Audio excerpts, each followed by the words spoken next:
What if I told you that every prayer you've ever uttered might have been working against you? That every time you've begged, pleaded, or desperately asked God for something, you've actually been pushing away the very thing you desire most?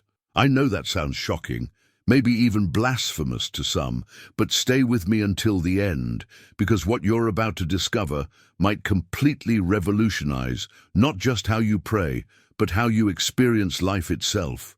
For centuries, millions of people have been taught that prayer is about asking, begging, and convincing a distant God to grant their requests. We've been conditioned to approach the divine from a place of lack, desperation, and unworthiness. Has this ever happened to you? You've prayed fervently for healing, for abundance, for peace, yet somehow the more you pray, the more distant the answer seems to become. But before we begin, please hit the like button and let me know where in the world you're watching from today. It's always fascinating seeing who's joining us from around the world. Here's what most people don't realize. Every moment of human anguish, every sleepless night filled with worry, every desperate cry for help stems from one fundamental mistake. We've forgotten the kingdom that already exists within us. We've forgotten that God has already spoken, already given, already provided everything we could ever need. Think about this for a moment. When your soul forgets its divine nature, your body starts asking. When your mind loses sight of its connection to the infinite, your mouth begins to beg. But here's the revolutionary truth that changes everything. Jesus, the greatest spiritual teacher in history, never once begged God for anything. Not once. Instead, he did something that completely defies our understanding of prayer. He thanked before seeing the result. He declared victory before the battle was won. He spoke with absolute certainty about things that hadn't yet manifested in the physical world. Why? Because he understood a spiritual law that most of us have completely missed. What you're about to discover might surprise you, but it's based on teachings that have transformed countless lives throughout history. This isn't about positive thinking or wishful dreaming. This is about understanding the actual mechanics of how prayer works, how consciousness creates reality, and why the very act of begging might be the one thing standing between you and everything you've ever wanted. The truth is, you've been taught to pray from the wrong place entirely, and once you understand where true prayer actually comes from, everything changes. Your health, your relationships, your finances, your peace of mind, all of it responds to this one fundamental shift in understanding. But to grasp this fully, we need to go deeper into why traditional prayer often fails and discover the ancient secret that turns supplication into manifestation. This ancient secret reveals that true prayer has nothing to do with petition and everything to do with remembrance. Most people approach prayer like they're sending a shopping list to heaven, desperately hoping someone up there will notice their needs and decide to help. But this creates an enormous problem in your subconscious mind, because every time you ask for something, you're mentally affirming that you don't have it. Think about the psychological impact of this for a moment. When you say, "God, please give me health," your mind registers, "I am sick." When you plead, "Please bring me abundance," your consciousness hears, "I am lacking." This isn't just spiritual theory. This is how your brain actually processes these statements, and it's been sabotaging your prayers without you even realizing it. The transformation happens when you understand that prayer is actually an act of remembrance, not supplication. It's about remembering what's already true, rather than trying to convince God to make something true.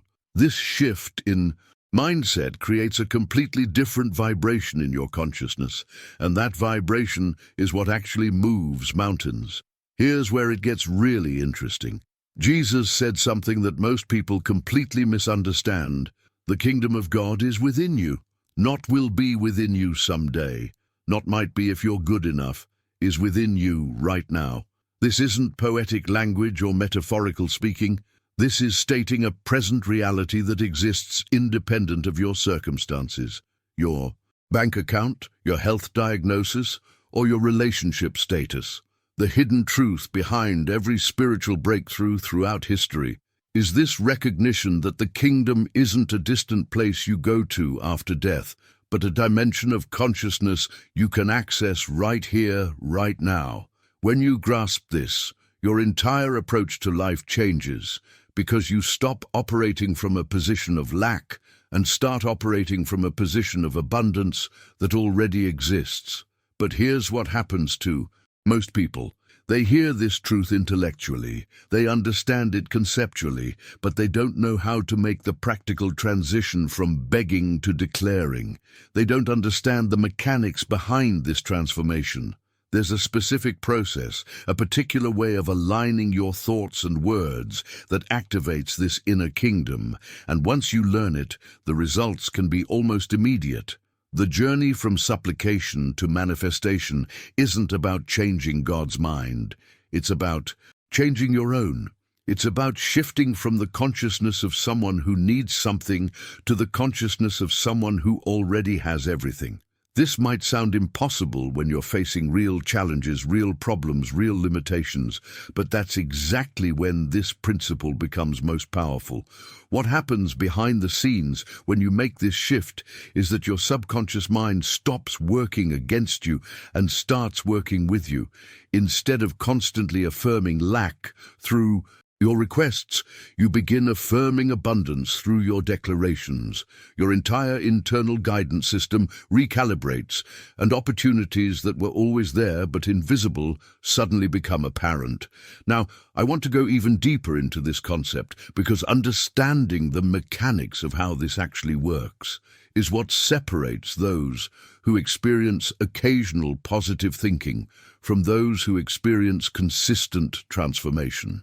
There's a specific structure to this type of prayer, a particular way of constructing your thoughts and words that activates spiritual law, rather than just hoping for divine intervention. Write in the comments, "I'm ready to remember," if this resonates with your soul. The fundamental breakthrough comes when you understand that those who ask are actually denying what they seek, while those who declare are actively creating it. This isn't just wordplay or positive thinking. This is about the actual mechanics of how consciousness shapes reality. When you ask for something, you're operating from the assumption that it doesn't exist in your life. When you declare something, you're operating from the recognition that it already exists in the spiritual realm, and you're simply calling it into physical manifestation. This transformation in approach requires a complete mindset shift about what prayer actually is.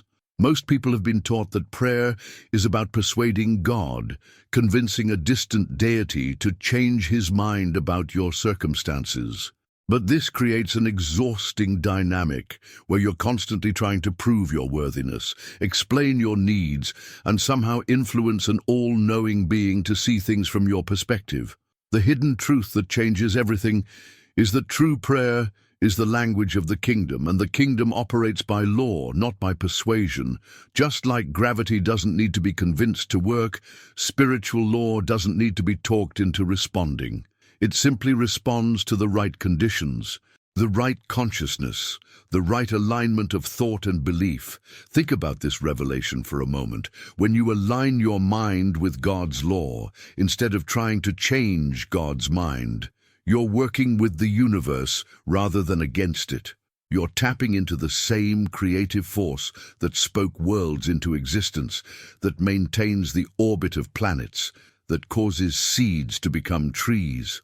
This isn't about having enough faith to move mountains. It's about understanding that mountains move in response to spiritual law, and you have access to that law through proper alignment. The journey from begging to declaring is really a journey from seeing yourself as separate from divine power to recognizing yourself as an expression of it. When you declare, "I am health," instead of asking, "Please heal me," you're not being arrogant or presumptuous. You're stating a spiritual fact about your true nature. When you declare, "Abundance flows to me now," instead of pleading, "Please give me money," you're aligning with the natural flow of prosperity that the universe is constantly trying to express through you. But here's where most people get stuck. They hear this concept and immediately their logical mind starts creating objections. They think about their bank account, their medical diagnosis, their broken relationships, and they say, "But that's not true. I can't just declare something that obviously isn't happening." This is where understanding the behind-the-scenes process becomes absolutely crucial.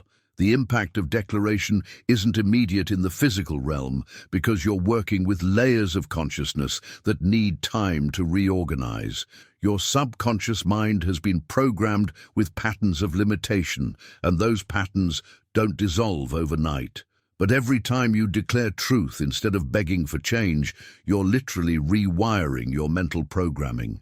You're creating new neural pathways that support abundance instead of lack, health instead of sickness, peace instead of chaos. This process requires a specific kind of inner discipline because your external circumstances might not change immediately, but your internal reality begins shifting right away. The decisions you make start coming from a different place. The opportunities you notice become different. The way you respond to challenges transforms because you're operating from the consciousness of someone who already has what they need, rather than someone who lacks what they want. The revelations that come from this practice often surprise people because they start seeing solutions that were always there but previously invisible. They begin attracting resources and connections that seemed impossible before. This isn't magic. It's the natural result of aligning your consciousness with spiritual law instead of fighting against it. What completely revolutionizes this understanding is recognizing that God isn't an emotional person sitting somewhere making decisions about who gets what and when.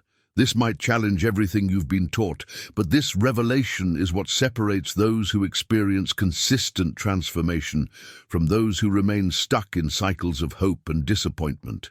God operates as principle, not personality, and understanding this difference changes absolutely everything about how you approach prayer and manifestation. Think about the principle of mathematics for a moment. 2 plus 2 always equals 4. Regardless of who's doing the calculation, what their background is, or whether they've been good or bad that day. Mathematical principle doesn't have emotions, doesn't play favorites, doesn't get tired or distracted. It simply responds exactly and perfectly to the conditions you create. This is how spiritual law operates, and once you grasp this, the entire game changes. The impact of this understanding goes far beyond prayer technique. When you realize that divine principle is immutable, exact and perfect, always, responding to the consciousness you maintain, you stop trying to manipulate outcomes and start focusing on aligning your inner state. You stop wondering if God is in a good mood today, or if you've done enough good deeds to earn his favor. Instead, you recognize that the principle responds consistently to the mental and emotional vibration you're broadcasting. This journey of understanding leads to perhaps the most profound revelation of all. Your inner Christ contains everything you could ever need. Not some of what you need, not most of what you need, but literally everything. This isn't religious doctrine or feel-good philosophy. This is stating a practical reality about the creative power that exists within your consciousness right now. Most people spend their entire lives looking outside themselves for solutions, for validation, for resources, for love, for peace. They create elaborate strategies for acquiring what they think they lack, never realizing that the very thing they're seeking is already present within their own being. The hidden truth behind every external search is that nothing genuine can come from outside that isn't already accessible from within. Your inner Christ isn't a religious concept. It's the divine intelligence that beats your heart without your conscious effort, that heals cuts on your skin automatically, that processes thoughts and emotions and experiences in ways your logical mind could never comprehend. This same intelligence that manages the incredible complexity of your physical body has access to infinite wisdom, unlimited creativity, and boundless resources. The transformation happens when you stop asking this infinite intelligence for things and start recognizing that it already contains everything. You stop treating your inner divinity like a vending machine where you insert prayers and hope something good comes out. Instead, you begin accessing the vault of infinite possibility that has always been available to you. Behind the scenes of every genuine miracle, every unexpected solution, every perfect timing, every door that opens just when you need it, is this inner Christ responding to your recognition of its presence. The decisions that seem to come from nowhere, the insights that arrive at exactly the right moment, the resources that appear when you most need them. These aren't coincidences or external gifts. They're the natural expression of the infinite intelligence that you carry within you. But here's what makes this so practical and immediately applicable. When you understand that everything you need is already within you, your entire approach to challenges shifts dramatically. Instead of panicking about problems, you become curious about solutions. Instead of feeling desperate about circumstances, you become expectant about breakthroughs. You start operating from a completely different baseline of confidence because you know that whatever situation you're facing, the answer already exists within. Your consciousness, this mindset, creates a completely different energy around you. People notice something different in how you handle pressure, how you respond to setbacks, how you navigate uncertainty. You're not trying to convince anyone of anything anymore because you're drawing from an internal well that never runs dry. Now, here's where this gets absolutely fascinating and where most people completely miss the mark.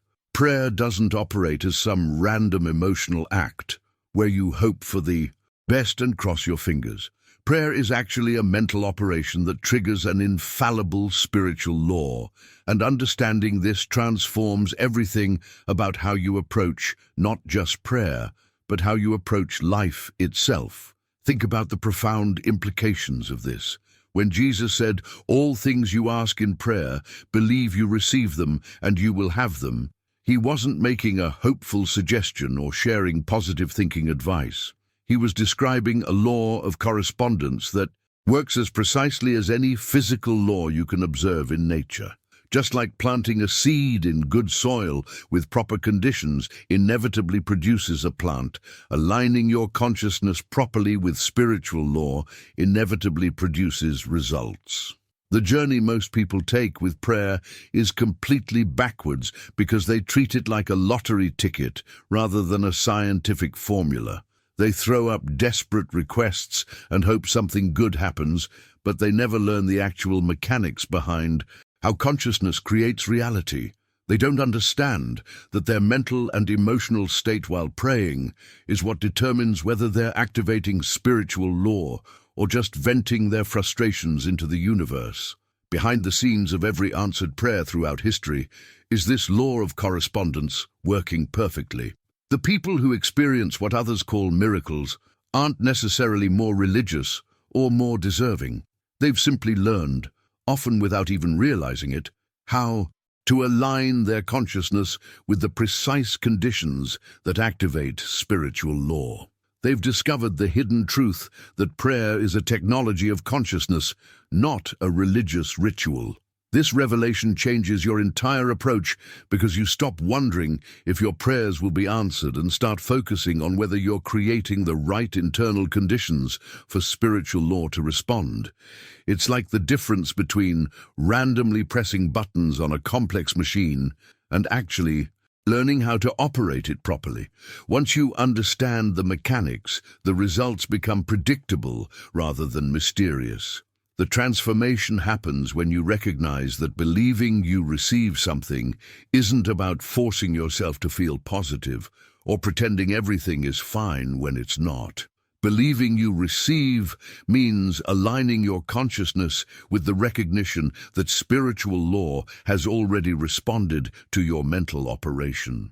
The manifestation might not be visible yet in the physical realm, but the spiritual machinery is already in motion, Most people sabotage this process because they perform the mental operation of prayer correctly for a few minutes, then spend the rest of their day negating it with worry, doubt, and contradictory thoughts. It's like planting a seed properly and then digging it up every day to see if it's growing. The law is trying to work, but they keep interrupting the process with their mental interference. The impact of understanding prayer as spiritual law rather than emotional expression creates a completely different relationship with challenges and desires. You stop approaching problems with desperation and start approaching them with scientific curiosity. You begin asking better questions like, what internal conditions do I need to create for this situation to resolve? Instead of, why is this happening to me? Your decisions start coming from a place of confidence in spiritual law rather than fear about circumstances. You develop a different kind of patience because you understand that just like physical laws, spiritual laws work on their own timeline, but they work consistently when the right conditions are maintained. You stop trying to micromanage the universe and start focusing on maintaining the consciousness that allows the universe to work through you.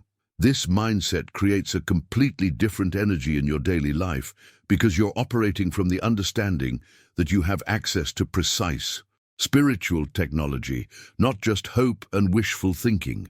People around you start noticing something different about how you handle uncertainty, how you respond to setbacks, how you maintain your peace in the middle of chaos. Write in the comments, I understand the law, if this scientific approach to spirituality resonates with you. The profound realization that changes everything is understanding that your mind operates exactly like fertile soil, and every thought you consistently hold is a seed being planted in that soil. This isn't metaphorical language. This is describing the actual mechanism by which your internal world creates your external reality.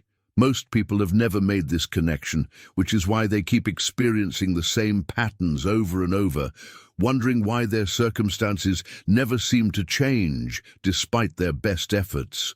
What you plant in your subconscious mind through repetitive thinking, emotional investment, and mental focus inevitably manifests in your external world. This happens whether you're conscious of it or not, whether you believe it or not, whether you want it or not. Your subconscious doesn't discriminate between thoughts you want to manifest and thoughts you're just entertaining. It treats every seed with equal attention and care, growing whatever you've planted most consistently. The transformation begins when you realize that most people are unconsciously planting weeds while consciously hoping for flowers. They spend 5 minutes in prayer declaring abundance, then spend the rest of their day thinking about bills, worrying about money, complaining about their financial situation. They're literally uprooting their positive seeds and replanting negative ones without even realizing what they're doing. This journey of awareness reveals why so many sincere, well-intentioned people struggle with unanswered prayers. They focus on the words they're saying during their prayer time, but they completely ignore the thoughts they're thinking during the other 23 hours and 55 minutes of their day. They don't understand that spiritual law responds to the predominant vibration of their consciousness, not the temporary elevation they experience during a few minutes of prayer. Behind the scenes of every manifestation is this simple but profound truth. Prayer responds to internal vibration, not to words. You can speak the most beautiful, eloquent, theologically correct prayers, but if your internal state is broadcasting fear, doubt, and limitation, that's what spiritual law responds to. Conversely, you can speak simple, even imperfect words, but if your internal vibration is aligned with faith, gratitude, and expectation, that alignment creates the conditions for miraculous results.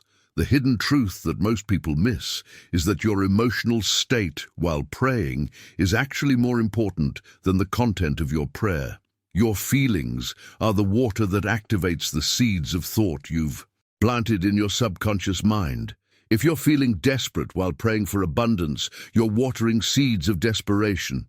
If you're feeling grateful while declaring prosperity, you're watering seeds of abundance. This understanding completely revolutionizes your approach to both prayer and daily life because you start paying attention to the quality of your internal atmosphere throughout the day. You begin to notice the difference between thinking about what you want from a place of lack versus thinking about it from a place of appreciation. You start recognizing when your words are saying one thing, but your vibration is saying something completely different. The impact of this awareness extends far beyond prayer time, into every decision you make, every conversation you have, every response you give to circumstances. You begin to understand that you're constantly broadcasting a vibrational signal that the universe is constantly responding to. Your relationships, your health, your finances, your opportunities, everything in your external world is reflecting the predominant vibration of your internal world. Most revelations about personal transformation ultimately come back to this fundamental principle. Change your internal state and your external world has no choice but to follow. This isn't about positive thinking or pretending everything is fine when it's not. This is about understanding the actual mechanics of how consciousness creates reality and learning to work with those mechanics instead of against them.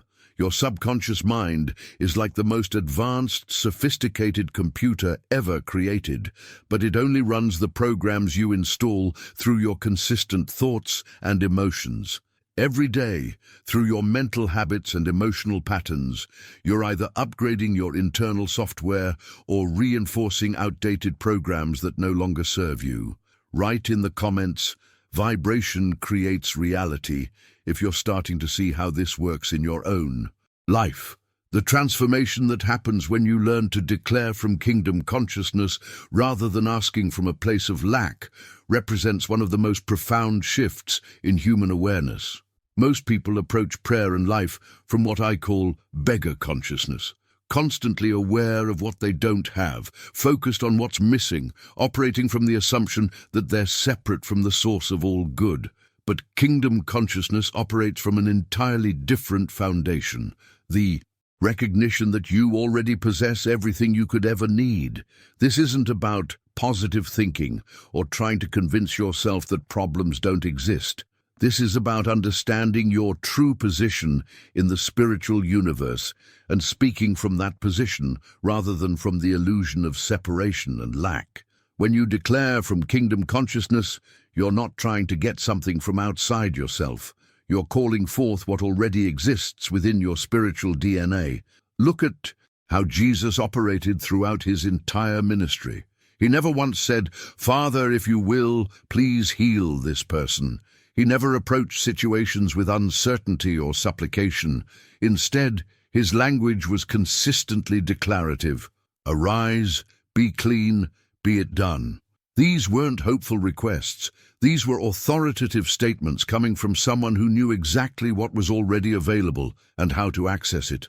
The hidden truth behind this approach is that Jesus wasn't accessing some special power that's unavailable to you.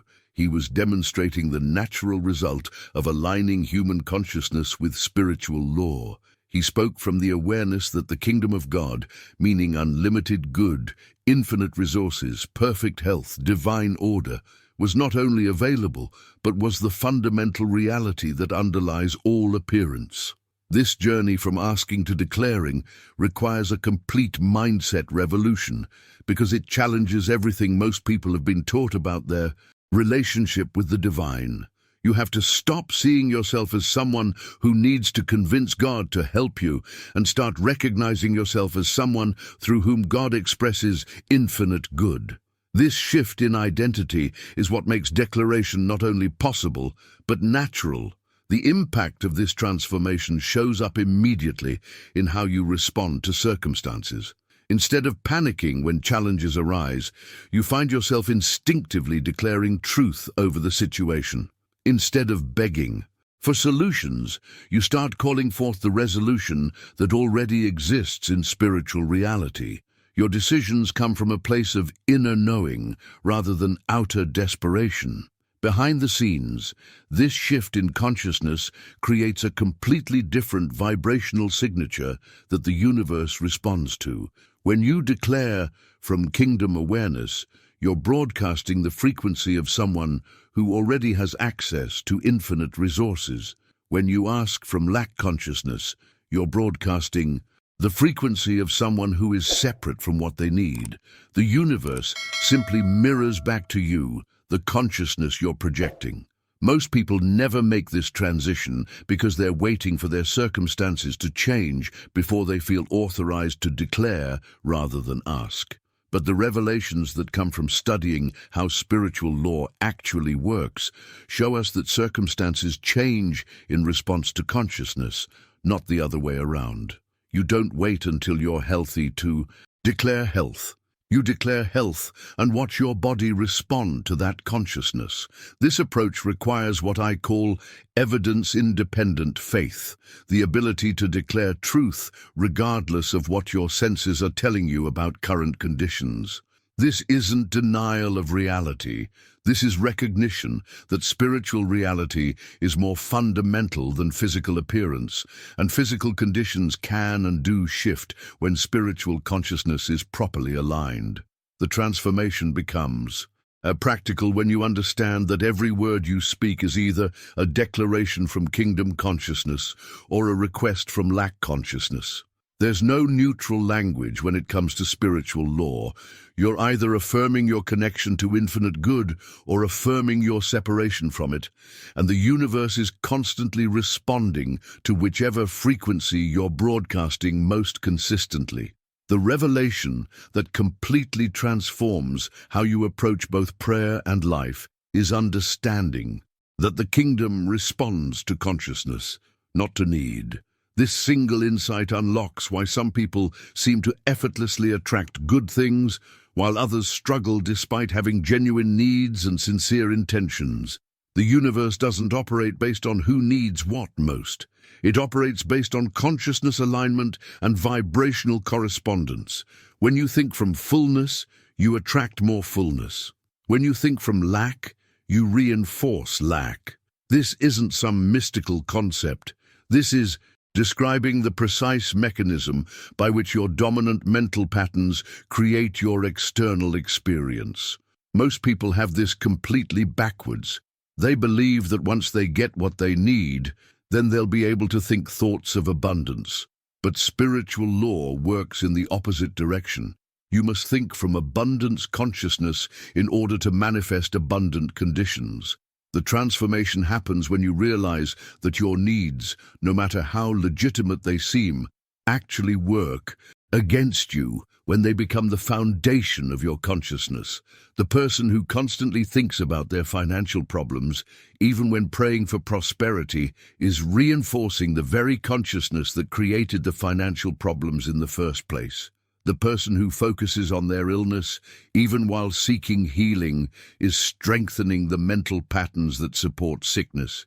This journey of understanding leads to perhaps the most liberating revelation of all. God doesn't need to be convinced, persuaded, or talked into helping you.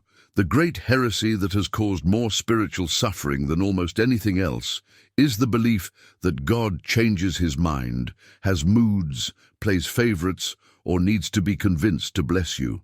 This misconception turns prayer into a negotiation instead of an alignment. Behind the scenes of this mistaken approach is the assumption that God is somehow withholding good from you until you pray hard enough, long enough, or correctly enough. But this creates an exhausting dynamic where you're constantly trying to prove your worthiness, explain your circumstances, or convince a supposedly all-knowing being to see things from your perspective. The hidden truth is that God is principle, not personality, and principle doesn't need persuasion. It simply responds to the right conditions. Think about how this changes your entire approach to prayer and manifestation. Instead of trying to convince God to give you what you want, you focus on aligning your consciousness with what God has already made available.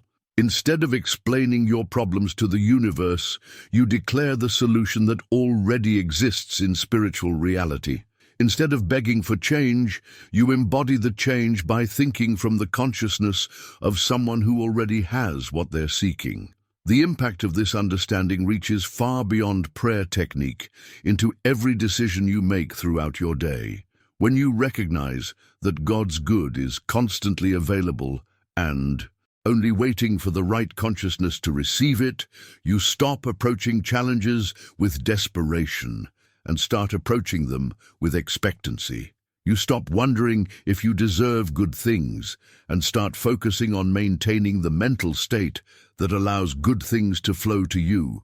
Most people exhaust themselves trying to earn God's favor or convince the universe to cooperate, never realizing that spiritual law is already perfectly cooperative. It's constantly responding to whatever consciousness you're maintaining. The person who maintains thoughts of health receives health. The person who maintains thoughts of abundance receives abundance. The person who maintains thoughts of peace experiences peace. This isn't favoritism, this is law. The revelations that come from this understanding completely transform your relationship with both God and circumstances.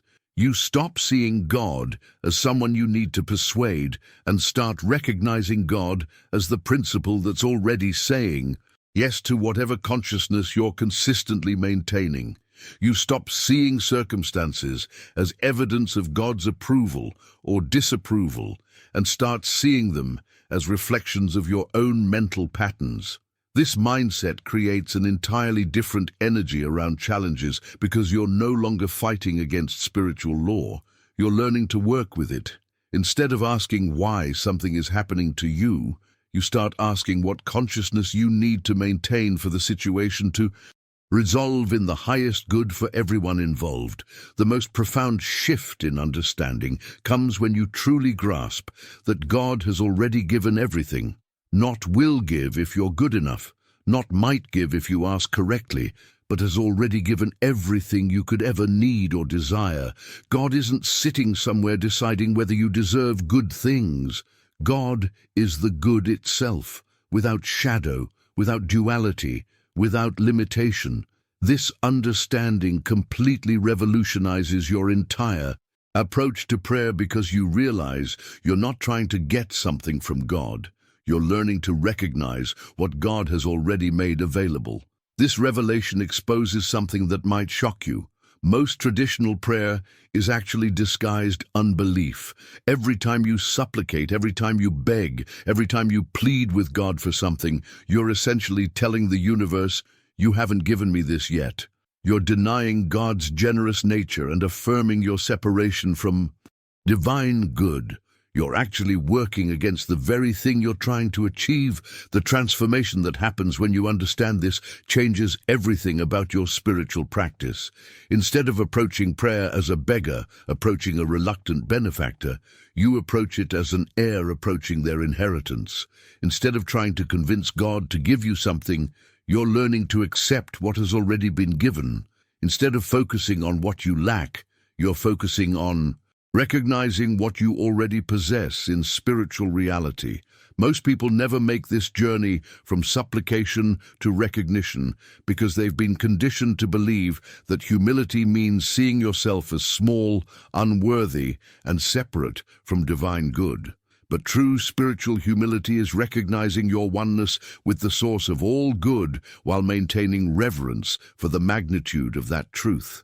It's understanding that you don't need to earn what you already have, you just need to learn how to access it. Behind the scenes of every unanswered prayer is this fundamental misunderstanding about God's nature and your relationship to divine good. When you pray from the consciousness of lack, asking God to give you something you believe you don't have, you're actually affirming the very separation that blocks you from receiving. You're creating resistance to the very thing you're seeking because your consciousness is focused on its absence rather than its presence. The hidden truth that changes everything is that God's nature is to give, continuously, unconditionally, without reservation. The sun doesn't decide whether to shine on you based on your behavior. It shines because shining is its nature. God doesn't decide whether to bless you based on your worthiness. Blessing is God's nature. The question isn't whether God is willing to give, but whether you're willing to receive from the consciousness of already having. This mindset completely transforms how you handle challenges, setbacks, and delays. Instead of interpreting difficult circumstances as evidence that God isn't helping you, you begin to understand that circumstances are always reflecting your predominant consciousness, not God's willingness to bless you. Instead of trying to convince God to change your situation, you focus on changing your consciousness about your situation. The impact of this understanding reaches into every decision you make throughout your day. When you recognize that God has already said yes to your highest good, you stop living in anxiety about whether things will work out and start living in expectancy of how they'll work out. You stop approaching opportunities with desperation and start approaching them with confidence. You stop asking for permission to be blessed and start accepting the blessing that's already yours. The revelations that come from this shift often surprise people because they start seeing solutions and opportunities that were always there, but previously invisible. They begin attracting resources and connections that seemed impossible before, not because God finally decided to help them, but because their consciousness finally became receptive to the help that was always available. Now, I want to explore exactly how this recognition transforms the actual structure and language of prayer itself, because once you understand that you're not asking for something new, but recognizing something that already exists, the structure of Jesus's approach to prayer and miracles reveals something that most people have completely missed. He never taught supplication as the foundation of spiritual practice. Instead, every single miracle he performed was actually an affirmation of what was already accomplished in spiritual reality. When he said, "Your sins are forgiven," he wasn't asking God to forgive them. He was declaring a spiritual fact that already existed. When he said, "Rise and walk," he wasn't hoping the person would be healed. He was calling forth the perfect health that was already their true spiritual condition. This understanding transforms everything about how you approach challenges and desires in your own life. Instead of begging the universe to change your circumstances, you begin declaring the truth that already exists about your circumstances in the realm of infinite possibility. Instead of pleading for healing, you affirm the perfect health that is your spiritual birthright.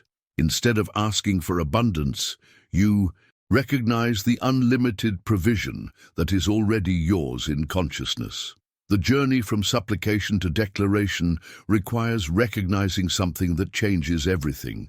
Your inner Christ is the only true mediator between your desires and their fulfillment. Not an external priest, not a distant savior, not a religious institution, but the divine presence that exists within your own consciousness right now. This inner Christ isn't something you need to create or develop. It's something you need to recognize and allow to express itself through you. Behind the scenes of every genuine transformation throughout history has been this recognition of the inner Christ as the true mediator. When people experience what others call miracles, what's really happening is that their inner Christ is being allowed to express its natural wisdom, power, and creative ability without interference from human limitation thinking. The inner Christ doesn't need to be convinced to help you. It only needs to be acknowledged and trusted. The hidden truth that most religious teaching has obscured is that this inner Christ contains everything you could ever need. It has access to infinite wisdom for every decision you face, unlimited creativity for every problem you encounter, and boundless love for every relationship challenge you experience. It's not separate from you. It is the deepest truth about who you are beneath all the surface personality and circumstantial identity. This revelation completely transforms your approach to prayer, because you stop trying to reach something outside yourself and start connecting with the divine intelligence that already exists within you. You stop asking an external God to send you guidance and start listening to the wisdom that's constantly available from your inner Christ. You stop begging for resources and start accessing the infinite creativity that flows through your consciousness when you align with your true spiritual nature.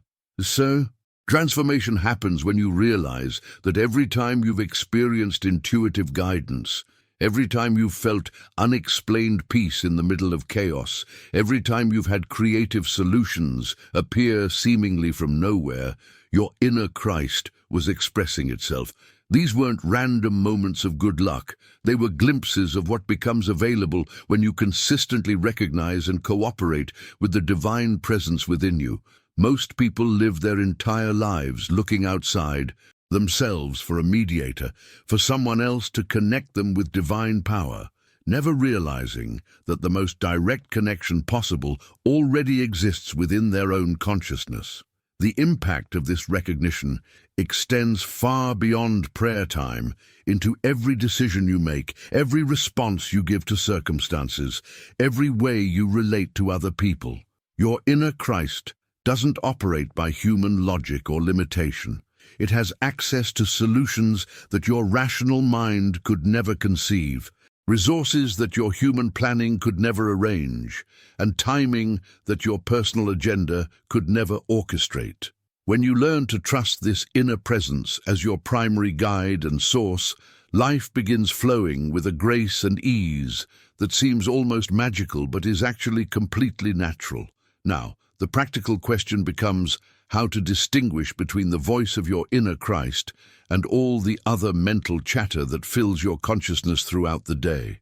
Write in the comments, "My inner Christ guides me," if you're ready to trust this divine presence within you.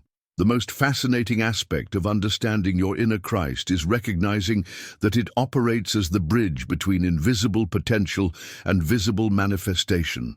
This Christ consciousness within you doesn't create your desires. It translates them from spiritual possibility into physical reality. Every legitimate desire you've ever had, every dream that stirred your soul, every vision that's inspired you, already exists in complete form in the realm of infinite possibility. Your inner Christ is the intelligence that knows how to bring these invisible realities into visible expression. This translation process is what most people completely miss when they're trying to manifest change in their lives. They focus on trying to force external circumstances to shift, never realizing that the real work happens in consciousness first. Christ consciousness takes the pure desire from your soul and begins organizing all the people, circumstances, resources, and timing necessary to bring that desire into form. But this process operates according to divine logic, not human planning. The transformation that happens when you learn to trust this inner translation process changes everything about how you handle the gap between desire and manifestation. Instead of becoming anxious when you don't see immediate results, you develop a deep confidence that the Christ within you is orchestrating everything behind the scenes. Instead of trying to micromanage the details of how your desires will unfold, you focus on maintaining the consciousness that allows the inner Christ to work. Without interference, here's where most people struggle. They expect divine guidance to come with the same volume and urgency as human thinking. But God speaks in whispers, not shouts.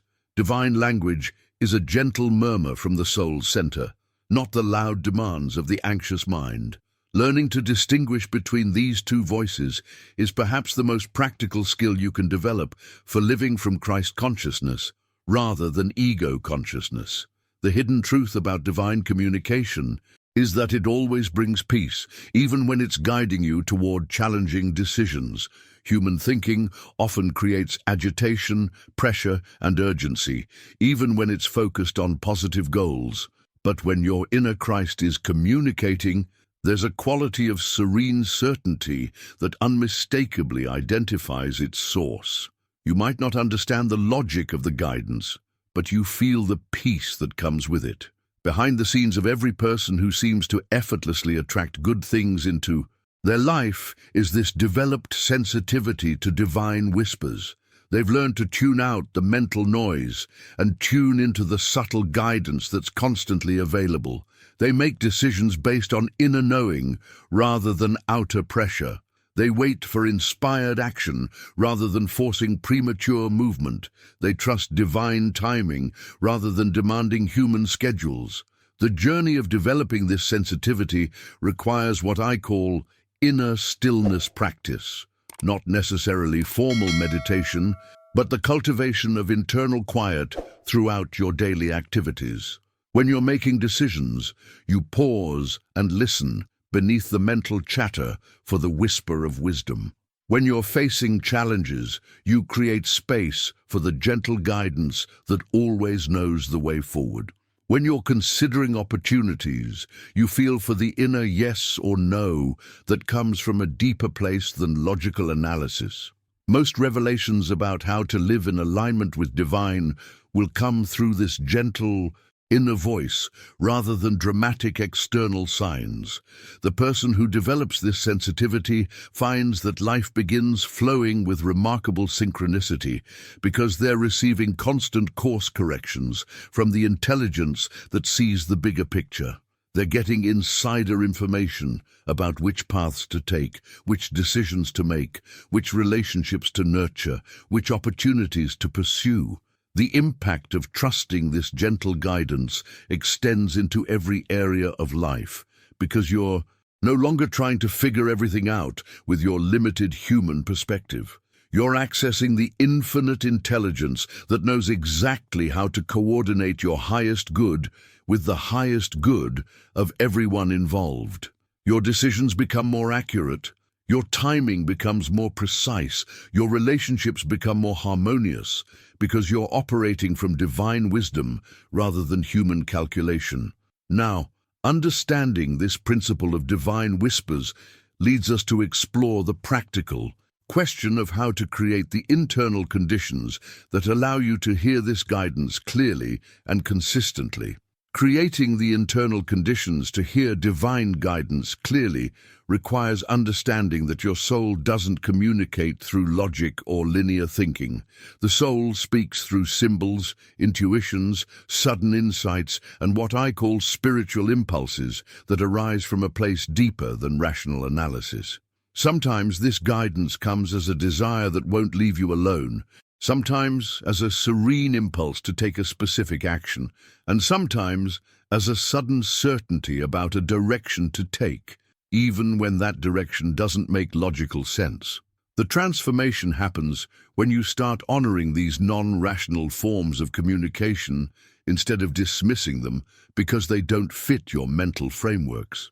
Most people have been trained to trust only what they can think through logically, but divine guidance often bypasses the analytical mind altogether and speaks directly to your intuitive knowing. Learning to recognize and trust these deeper impulses is what separates people who seem to effortlessly navigate life from those who constantly struggle against the current. Behind the scenes of every person who appears to have exceptional timing, who seems to be in the right place at the right moment, who attracts exactly what they need when they need it, is this developed sensitivity to soul-level communication.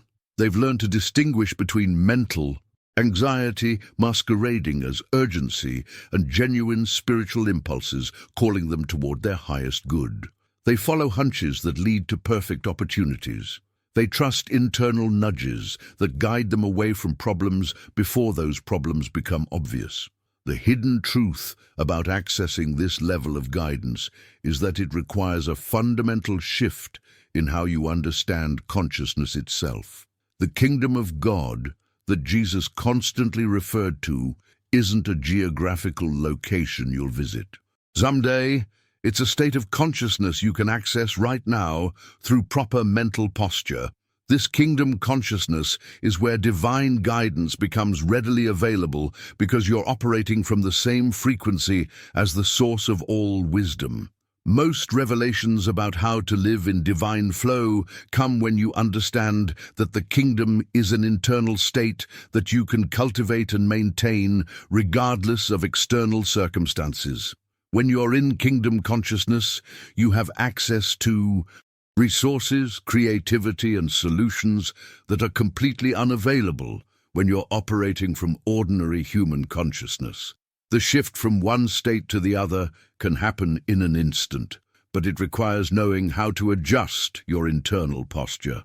The journey into kingdom consciousness begins with recognizing that your mental posture throughout the day is either aligning you with divine flow or creating resistance to it. When you're anxious, you're in resistance. When you're grateful, you're in alignment. When you're trying to control outcomes, you're in resistance. When you're trusting divine timing, you're in alignment. When you're focused on what's wrong, you're in resistance. When you're appreciating what's right, you're in alignment. This understanding completely transforms how you handle challenges because you realize that your primary job isn't to solve problems with human effort, but to maintain the consciousness that allows divine solutions to emerge. Instead of panic being your first response to difficulties, curiosity becomes your first response because you know that kingdom consciousness always has access to answers that human consciousness cannot conceive. The impact of learning to live from kingdom consciousness rather than problem consciousness extends into every decision you make throughout your day. You stop approaching life as someone who has to figure everything out alone and start approaching it as someone who has constant access to infinite intelligence. Your stress levels decrease dramatically because you're not carrying the burden of having to know all the answers or control all the variables. The practical difference shows up immediately in how you feel throughout your day. Kingdom consciousness carries a quality of peace and confidence that remains stable regardless of what's happening around you. You develop what I call evidence-independent faith, the ability to maintain inner calm and positive expectancy even when external circumstances seem challenging. Now I want to explore the specific elements that either support or undermine your ability to maintain this kingdom consciousness throughout your daily experience. The specific elements that either support or undermine kingdom consciousness can be understood through three fundamental components that work together like a spiritual trinity. The first is presence, which means anchoring your awareness in the here and now, rather than getting lost in past regrets or future anxieties. The second is surrender, which involves aligning your will with divine will, instead of trying to force outcomes through human effort. The third is faith, which represents deep trust in the goodness and intelligence of the universe, even when you can't see how things will work out. These three elements create a synergistic effect that opens you to receive guidance, resources, and opportunities that are completely invisible when you're operating from ordinary consciousness. Presence keeps you available to divine communication in the current moment. Surrender eliminates the resistance that blocks divine flow. Faith maintains the vibrational frequency that attracts divine solutions. When all three are functioning together, you experience what people throughout history have called miraculous results, but what is actually the natural response of the universe to properly aligned consciousness. The transformation that happens when you learn to maintain these three elements simultaneously is nothing short of remarkable. Your decision-making becomes guided by wisdom that exceeds your personal knowledge. Your timing becomes synchronized with opportunities you couldn't have planned. Your relationships begin reflecting the harmony you're maintaining internally. Your resources begin flowing from sources you didn't expect. This isn't luck or coincidence. This is the predictable result of living in alignment with spiritual law. Behind the scenes of every manifestation failure, every unanswered prayer, every frustrating delay is the disruption of one or more of these elements. But there's one factor that undermines all three more than anything else: doubt. understanding doubt as the only real sin that prevents manifestation completely revolutionizes how you approach both prayer and daily life. Sin, in its original meaning, simply means missing the target. Doubt is missing the spiritual target because it disrupts the mental law that governs manifestation. The hidden truth about doubt is that it operates like a virus in your consciousness, contaminating your presence with worry about the future, corrupting your surrender with attempts to control outcomes, and destroying your faith with focus on evidence that contradicts your desires. Doubt doesn't just slow down manifestation, it actively works against it by creating the exact opposite vibration of what you're trying to attract. Most people underestimate the devastating impact of doubt because it often masquerades as reasonable caution or practical thinking. But doubt is never neutral. It's always actively creating resistance to the very thing you're seeking. When you doubt that your prayer will be answered, you're not just being realistic, you're actively programming your subconscious mind with expectation of disappointment. When you doubt that opportunities will come, you're not just being careful, you're creating the mental conditions that repel opportunities. The journey from doubt to faith requires understanding that doubt isn't a lack of information. It's a choice about which reality you're going to invest your mental energy in. You can choose to focus on all the evidence that supports your doubts, or you can choose to focus on the spiritual principles that support your faith. Both require the same amount of mental energy, but they produce completely opposite results in your external experience. The revelation that changes everything is recognizing that every moment you spend in doubt is a moment you're not available to receive the very thing you're praying for. Doubt creates a vibrational static that interferes with divine communication. It's like trying to listen to a radio station while simultaneously broadcasting on the same frequency. You create interference that makes clear reception impossible. The impact of eliminating doubt from your consciousness extends far beyond improved manifestation results. You develop a steady confidence that allows you to take inspired action, even when the outcome isn't guaranteed. You maintain inner peace during challenging circumstances because you're trusting an intelligence greater than your human perspective. You make decisions from wisdom rather than fear because you're not constantly second-guessing divine guidance. Transforming this understanding into practical prayer methodology requires grasping exactly how doubt functions as a circuit breaker in the manifestation process. When you pray with doubt, you're essentially creating a mixed signal that confuses the spiritual circuitry. You're simultaneously sending a request and canceling that request, affirming your desire and negating your worthiness to receive it. This creates what I call spiritual static that interrupts the flow between your consciousness and the universal supply that's always trying to reach you. The hidden mechanics behind this disruption are more precise than most people realize. Every thought carries a specific vibrational frequency, and spiritual law responds to the predominant frequency you're broadcasting. When doubt creeps into your prayer, it doesn't just weaken your request, it actively dilutes your decree by introducing contradictory vibrations. It's like trying to tune into a radio station while someone else is constantly changing the frequency. The result is noise instead of clear reception. Behind the scenes of every manifestation success story is the elimination of this vibrational static through what's called affirmative prayer.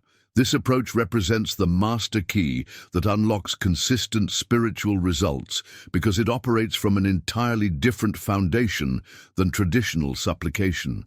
Instead of asking for something you don't have, affirmative prayer declares the truth about what already exists in spiritual reality. Instead of hoping God will change your circumstances, it recognizes what God already is and calls that reality into visible expression.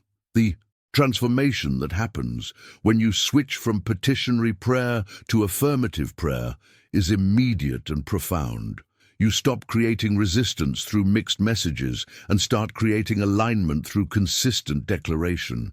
You stop operating from the consciousness of someone who lacks something and start operating from the consciousness of someone who's simply calling forth what already belongs to them.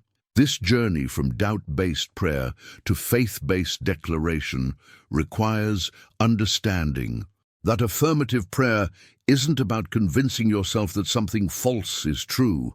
It's about recognizing spiritual truth that exists independently of current physical appearances. When you affirm, "Divine health flows through every cell of my body," you're not denying the existence of symptoms. You're declaring the spiritual reality that's more fundamental than physical conditions and calling that reality into manifestation. The impact of this approach reaches far beyond prayer technique into how you think about reality itself. You begin to understand that the physical world is always responding to the spiritual world, not the other way around. You start seeing circumstances as reflections of consciousness rather than fixed conditions that consciousness must accept. You develop what I call reality authority, the recognition that you have the power to influence your experience through proper alignment with spiritual law. Most revelations about manifestation ultimately come back to this principle: spiritual reality is more fundamental than physical appearance, and properly structured consciousness can call spiritual reality into physical expression. Affirmative prayer is the technology that makes this process reliable and repeatable rather than random and mysterious. The practical difference shows up immediately in how you feel while praying. Traditional prayer often leaves you feeling drained, anxious, or dependent because you've been focusing on what you lack and hoping someone else will fill that lack. Affirmative prayer leaves you feeling empowered, peaceful, and confident because you've been declaring truth and aligning with spiritual law that never fails. Your decisions throughout the day begin reflecting this shifted foundation because you're no longer operating from desperation about getting your needs met. You're operating from confidence that your needs are already met in spiritual reality, and that proper consciousness will make that reality visible in physical form. Now, I want to break down the specific structure that makes affirmative prayer so consistently effective, because understanding the precise elements that activate spiritual law through affirmative prayer reveals a specific structure that consistently produces results. The first element is recognition, where you acknowledge the nature of God as the source of all good, all wisdom, all power. This isn't religious ritual. This is establishing the foundation of unlimited possibility that makes everything else possible. When you begin by recognizing the infinite nature of divine supply, you're tuning your consciousness to the frequency of abundance rather than lack. The second element moves into union, where you declare your oneness with this infinite source.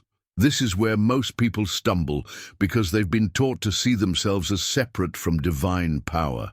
But union consciousness recognizes that the same intelligence that runs the universe also operates through your individual awareness. You're not asking for power from outside yourself. You're acknowledging the power that already flows through your consciousness when it's properly aligned. From this foundation of recognition and union comes declaration, where you state the spiritual truth you want to see manifested. This isn't wishful thinking or positive affirmation. This is authoritative declaration based on your understanding of spiritual law. When you declare perfect health expresses through me now, you're not hoping this will become true someday. You're stating what's already true in spiritual reality and calling it into physical expression. The transformation deepens through thanksgiving, where you express gratitude as if the manifestation has already occurred. This isn't premature celebration.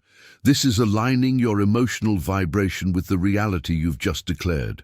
Gratitude is the feeling frequency that seals your declaration and creates the magnetic field that draws the manifestation into visible form.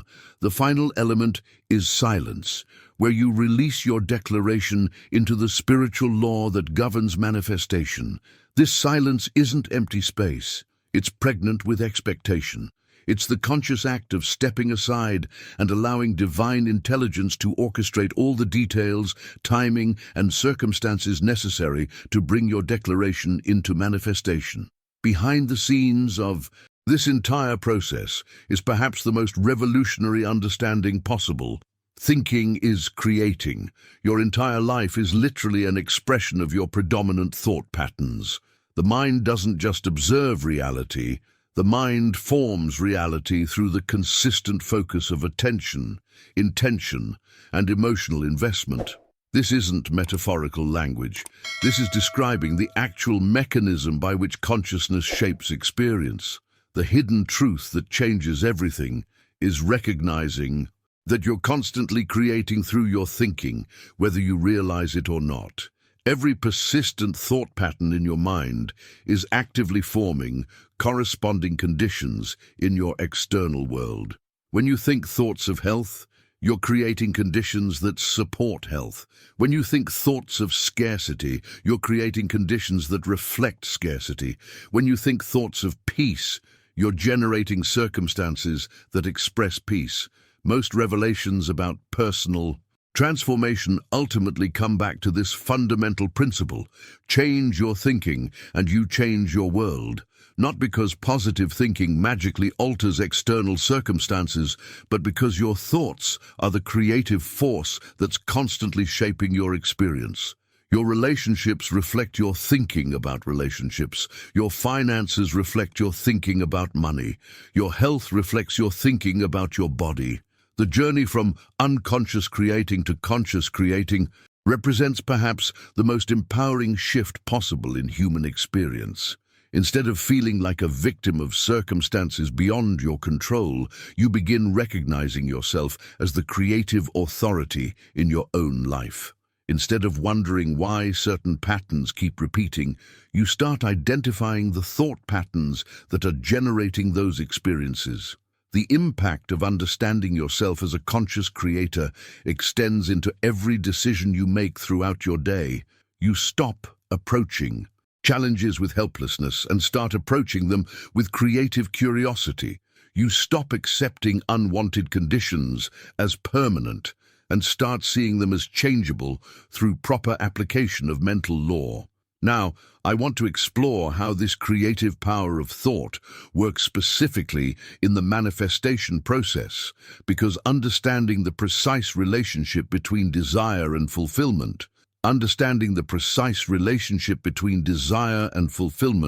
requires grasping the profound principle of mentalism, the recognition that everything visible in your physical world originated first as invisible thought. This isn't just philosophical theory. This is describing the fundamental creative process that God used to bring worlds into existence, and the same creative process that's available to you for shaping your personal world. When Genesis says God spoke creation into being, it's revealing that divine thought, expressed through divine word, became physical reality. The transformation that happens when you truly comprehend this principle changes everything about how you approach desires, goals, and life changes. You begin to understand that every desire that arises from your authentic self is actually a revelation, a divine idea seeking expression through your individual consciousness. These aren't random wants or selfish wishes. They're spiritual impulses calling you toward greater expression of your true nature. Behind the scenes of every meaningful desire is a complete manifestation process that unfolds through precise stages. The journey begins with desire as revelation, where you recognize that the longing stirring in your soul isn't something to dismiss or feel guilty about, but something to honor as divine communication. This desire contains within it all the intelligence, resources, and creative power necessary for its own fulfillment. The next crucial stage involves conscious acceptance, where you deliberately choose to receive what's being offered rather than rejecting it based on feelings of unworthiness or impossibility. Most people sabotage their manifestations at this stage because they receive beautiful visions and immediately start explaining why those visions can't be their reality. But conscious acceptance means saying yes to divine possibility even when you don't understand how it could happen.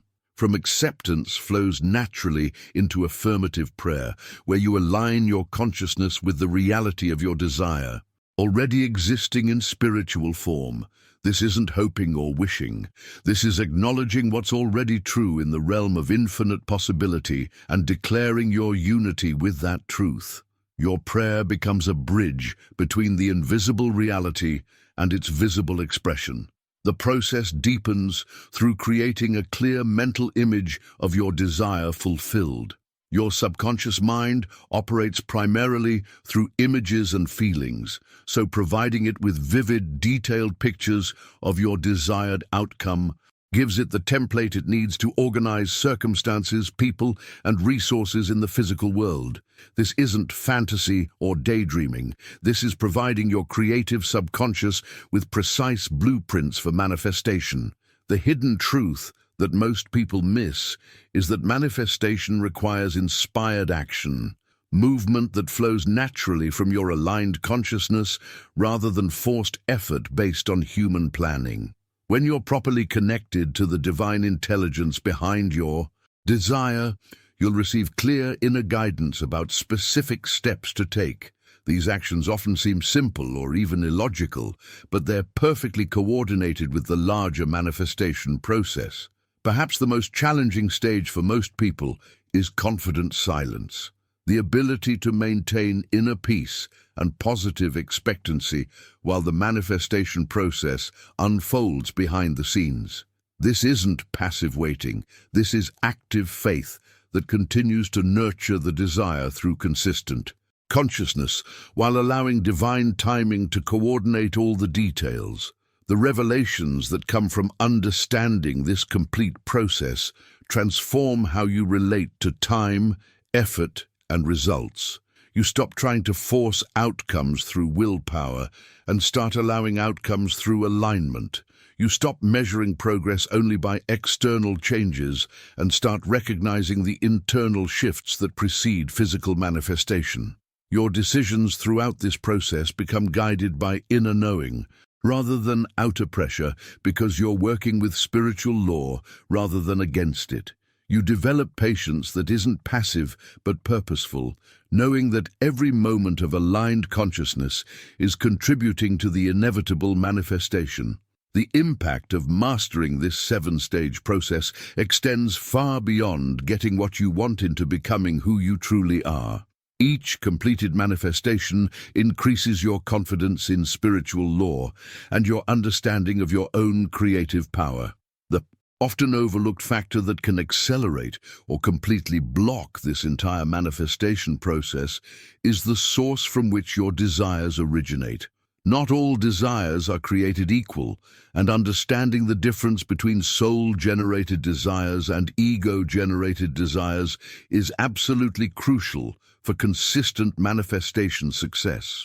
This distinction determines whether you're working with spiritual law or struggling against it, whether your prayers are empowered or sabotaged from the very beginning. True desires that come from your soul express fullness seeking greater expression.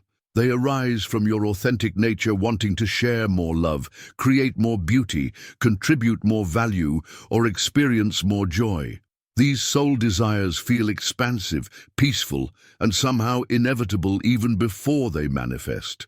They don't come from a sense of something missing in your life, but from a sense of something wanting to emerge through your life. Ego desires, on the other hand, always originate from compensation for perceived lack. They're driven by the feeling that you need something external to make you complete, worthy, or secure.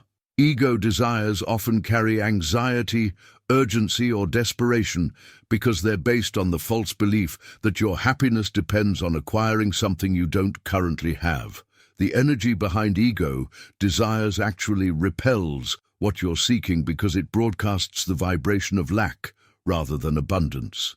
The transformation that happens when you learn to distinguish between these two types of desires revolutionizes your entire approach to manifestation.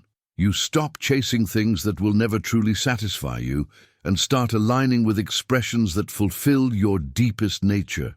You stop trying to use spiritual law to fill empty spaces in your ego and start allowing spiritual law to express infinite fullness through your consciousness. Behind the scenes of every successful manifestation is this alignment with soul-level desire supported by the three essential phases of creative prayer. The first phase is silence, which isn't just the absence of noise, but a state of pure receptivity where you become completely available to divine communication.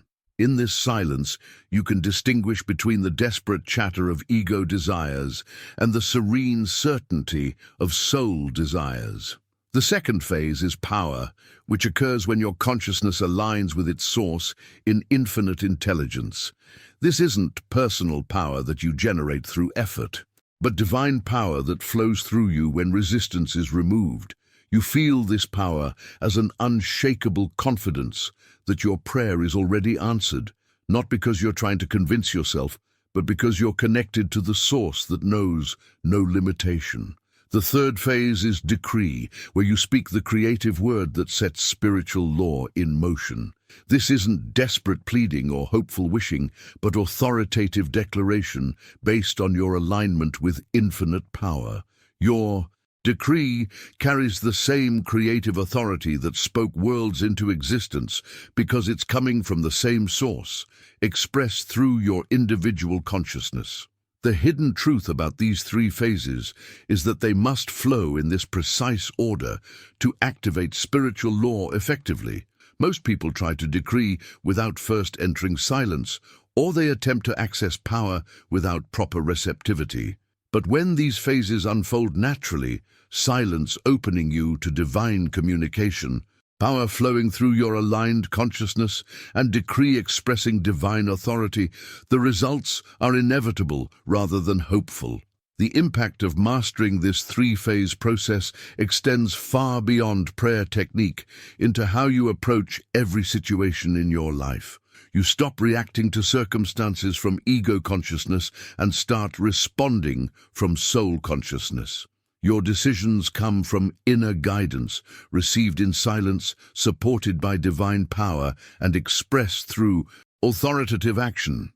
Now, I want to explore what happens when you consistently operate from this level of spiritual alignment, because the revelations that emerge about living in faith rather than anxiety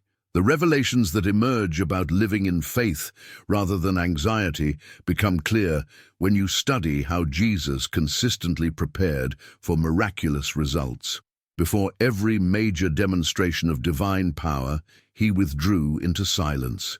This wasn't a religious ritual or meditation technique. This was the practical method by which he aligned his human consciousness with infinite intelligence. In that silence, he listened until his individual will completely merged with divine will, creating the perfect conditions for spiritual law to express through him without interference. The transformation that occurs when you adopt this same approach to challenging situations changes everything about how you handle pressure, uncertainty, and seeming impossibilities.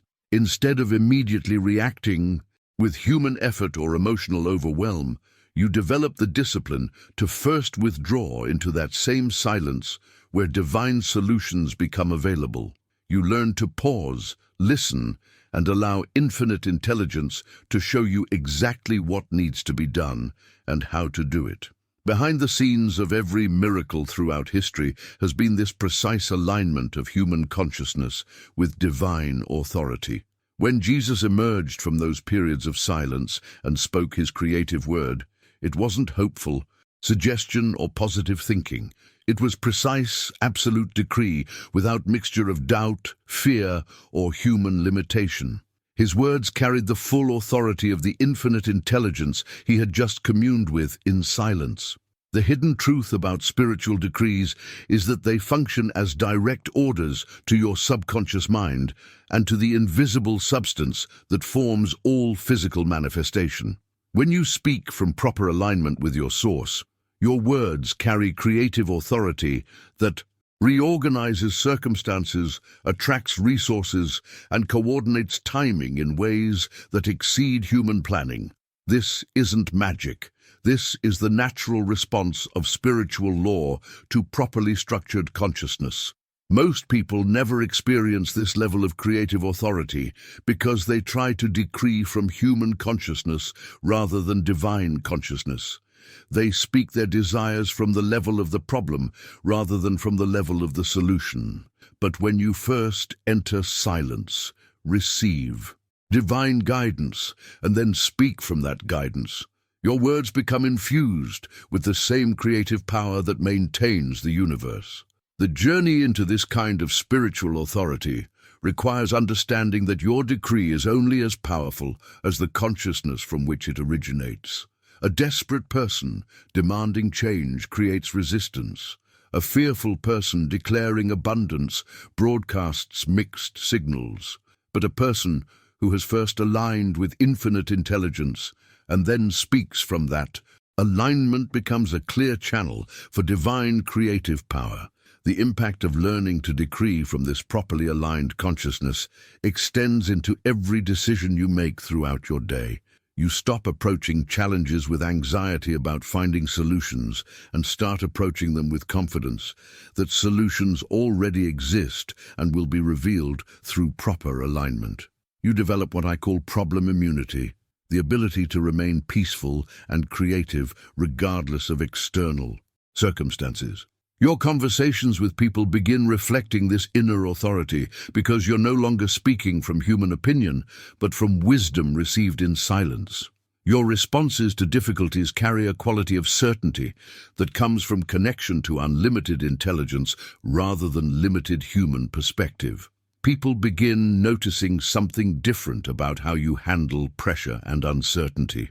The revelations that come from consistently operating this way transform your understanding of what's actually possible in human experience. You begin seeing solutions that were always available but previously invisible. You start attracting opportunities that seemed impossible before. You develop timing that seems miraculous but is actually the natural result of allowing divine intelligence to coordinate your life. Now, I want to explore the ultimate realization that emerges from mastering these principles, the recognition that transforms anxiety into peace. Write in the comments, "Divine authority flows through me," if you're ready to speak from this level of spiritual alignment. The ultimate realization that emerges from mastering these principles is perhaps the most liberating recognition possible.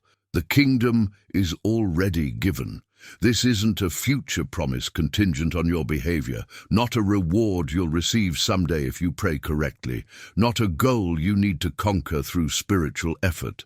The kingdom, meaning unlimited good, perfect provision, divine order, complete wholeness, is a present reality that exists independently of your circumstances, your understanding, or even your awareness of it.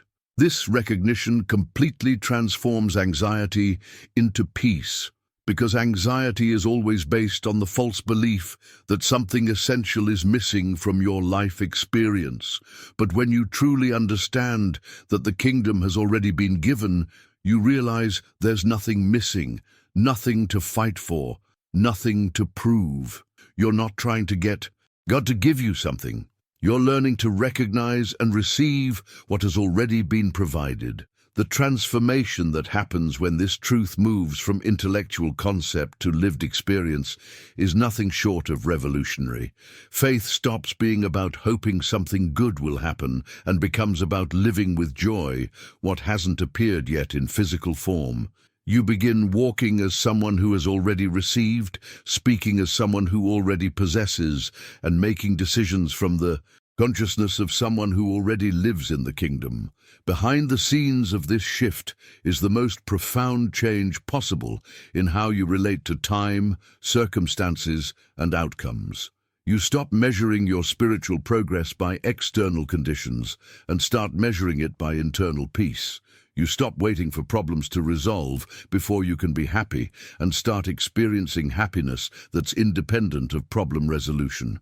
You develop what I call evidence-independent joy, the ability to maintain inner celebration regardless of what your senses report about current conditions. The hidden truth about this level of faith is that it actually accelerates manifestation because you're no longer blocking divine flow with desperate energy. When you're anxious about outcomes, you're creating resistance. When you're peaceful about outcomes because you know the kingdom is already yours, you're creating receptivity. Spiritual law responds much more readily to the consciousness of someone who already feels blessed than to the consciousness of someone who's desperately seeking blessing. Most revelations about living in divine flow ultimately come back to this fundamental recognition. You're not trying to create the kingdom in your life. You're learning to recognize the kingdom that already exists in your life. You're not working to deserve God's favor. You're awakening to the favor that has never been withdrawn. You're not struggling to manifest good things. You're allowing the good that already belongs to you to become visible. The journey into this recognition requires releasing every mental habit that assumes scarcity, separation, or spiritual earning. You have to stop thinking like someone who's outside the kingdom trying to get in and start thinking like someone who's already inside, learning to live from that reality. This isn't self-deception or denial of challenges. This is alignment with spiritual truth that's more fundamental than physical appearance. The impact of living from this recognition extends into every conversation, every decision, every response to circumstances. People begin noticing something different about your energy because you're not carrying the desperation of someone who needs something to change. You're carrying the confidence of someone who knows that everything necessary for your highest good is already in motion. Your decisions start flowing from wisdom rather than worry because you're not trying to control outcomes from fear. You're making choices from the understanding that divine intelligence is coordinating everything for optimal results, and your job is simply to follow the guidance you receive and trust the process. Now, I want to explore how this understanding creates what I call practical mysticism, the ability to live in the kingdom while functioning effectively in the world. How this understanding creates what I call practical mysticism represents the bridge between profound spiritual truth and effective daily living. Practical mysticism isn't about withdrawing from the world or becoming so spiritually minded that you're no earthly good. It's about living from kingdom consciousness while fully engaging with responsibilities, relationships, and real-world challenges. It's the ability to maintain inner peace and divine connection while navigating traffic, paying bills, and dealing with difficult people. The transformation that occurs when you truly internalize that everything corresponding to you comes by law, revolutionizes how you approach uncertainty and challenge. Anxiety disappears not because you're avoiding problems, but because you understand that whatever belongs to you will reach you regardless of obstacles, opposition, or apparent impossibilities. If something is truly yours by spiritual law, it will manifest despite everything that seems to prevent it. If something doesn't manifest, it wasn't actually yours to begin with. Behind the scenes of this, practical mysticism is a completely different relationship with struggle and effort. You stop trying to force outcomes through willpower and start allowing outcomes through alignment. You develop what I call effortless effectiveness, the ability to accomplish what needs to be done without the exhausting mental and emotional strain that most people accept as normal. Your actions become guided by inner wisdom rather than driven by outer pressure. The hidden truth about living from kingdom Consciousness in practical situations is that it actually makes you more effective, not less. When you're not wasting energy on anxiety about outcomes, that energy becomes available for creative solutions. When you're not distracted by fear about the future, you're fully present to handle whatever the current moment requires. When you're not carrying the burden of trying to control everything, you become available to receive guidance about what actually needs your attention. Most revelations about practical spirituality show that kingdom consciousness doesn't remove you from worldly responsibilities. It transforms how you fulfill them.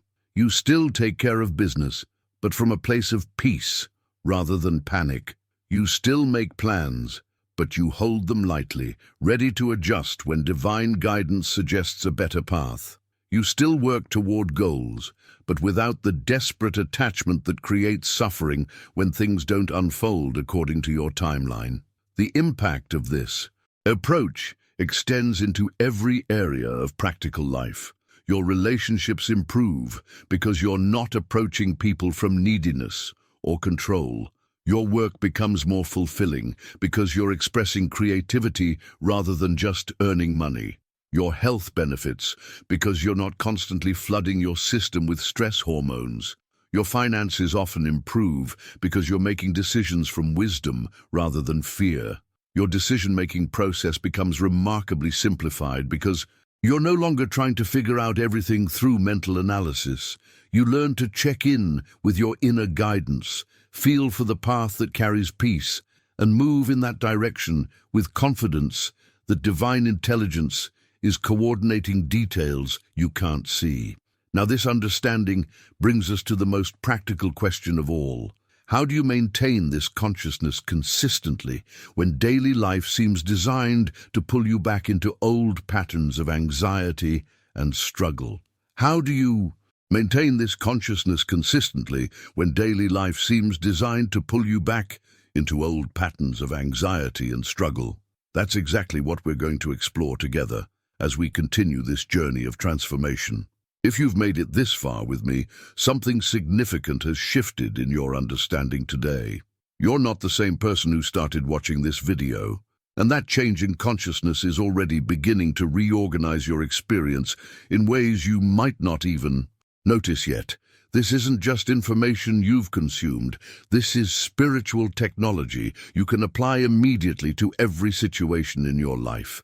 The fact that you stayed present for this entire exploration tells me you're serious about moving beyond the begging and pleading that keeps so many people stuck in cycles of frustration.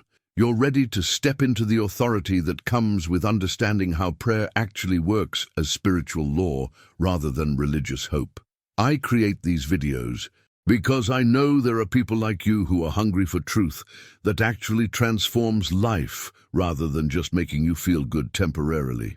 If this resonates with your soul and you want to continue receiving insights that bridge profound spiritual principles with practical daily application, subscribing to this channel ensures you won't miss what's coming next. Leave me a comment saying, "This message was meant for me," if you felt that deep recognition while listening today. I read every single comment because connecting with people who are serious about this inner work energizes everything I do. And if this content created that aha moment where pieces started falling into place, hitting the like button helps this message reach others who are ready for this level of spiritual understanding. There's a video right here that takes this foundation we've built together and shows you exactly how to maintain kingdom consciousness during your most challenging moments. Click and continue with me over there, because what you're about to discover will make everything we've covered today become your living reality rather than just inspiring concepts.